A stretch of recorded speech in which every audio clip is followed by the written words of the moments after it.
39. ipuina. Txori hartzailea eta txoriak. Udako egunetan zeudela txoriak gerizpetan ahal zutena jaten, ikusi zuten begi gaiztoko txori hartzaile bat, nola prestatzen zebinen kainabera eta zakuan zekartzaten sareak. Txori gaixoak uste izan zuten gizon hura zela beren ongileren bat, eta beren errukiz malkoak zeriozkala begietatik.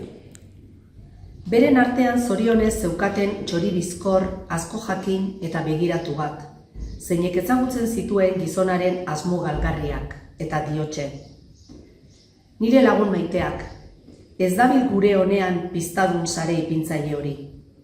Negarra eta errukia baino urrago du barrea gu gauzkalako.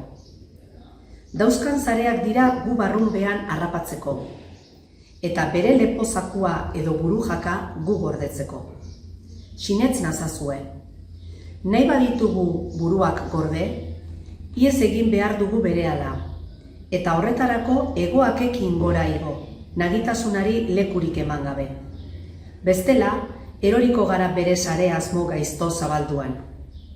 Aintzinatik dakizkit honelakoen asmoak, behin baino gehiagotan aurkitu naiz berak harrapatzeko arriskuan. Sinetsi zituzten txori asko ikusiaren esanai, igo zuten landatik gora egaturik. Lagazuten txori hartzailea ahoa zabalik bere sare eta buru jakarekin, iez egin ziotelako atsekabeaz. Ikasi behar dugu ipuin honekin, hartu behar direla ondo nahi digutenen eta jakitunen hitz edo esan zuzengarriak. Ez jakinak asko galdu ditu eta gorde ere bai burua galtzetik. Norbaitek erakutsi diolako erorgarri edo arriskua.